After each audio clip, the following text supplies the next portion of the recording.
رحنا النهارده شم النسيم ولقينا حبايبنا وقرايبنا كلهم موجودين هناك في الغيط. الارض دي يا جماعه بتاعت ابن خالتي وولاد خالتي كلهم. كانوا عازميننا النهارده على توت، شجر التوت اللي عندهم. طبعا احنا ما سكتناش، احنا ما رحناش شجره واحده، احنا رحنا كام شجره، وكل شجره تقابلنا لازم ناكل منها توت. يلا بينا قبل ما نحكي اي تفاصيل، يلا بينا نصلي ونسلم ونبارك على رسول الله. اللهم صل وسلم وبارك على سيدنا محمد.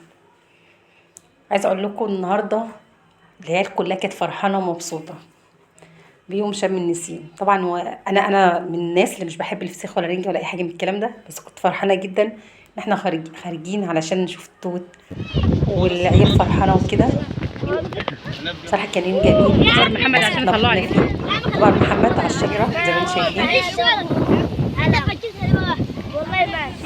ربنا يديله طول العمر يا جماعه. النهارده عمل معانا احلى واجب، مفيش شجره سابها، كل الشجر طلع عليه عشان ينزل لنا من عليه توت.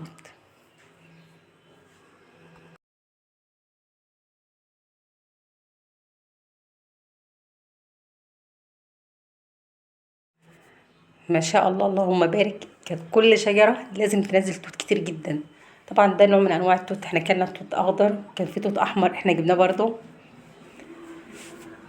ومن اجمل الصدف الحلوة ان احنا طول ما احنا ماشيين شايفين قرايبنا وحبايبنا واصحابنا وجيراننا، شايفين ناس كتير خالص طول ما احنا ماشيين.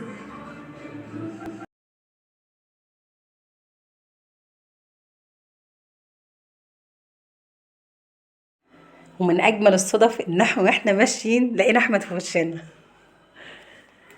طبعا ده معجزة يا جماعة، احمد معجزة. شفناه قاعد على الشجرة لوحده وبيجيب توت. الفكرة كلها ان هو واخد معاه كيسة عشان يجيب فيها توت، فانا مش فاهمه هو كان نظامه ايه.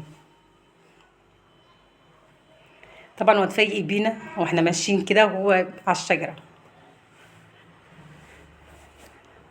كل سنه وحضراتكم بالف خير، كل سنه وحضراتكم طيبين. كان يوم جميل، كان شم نسيم جميل. ان شاء الله هنروح تاني وتالت ونكررها على طول.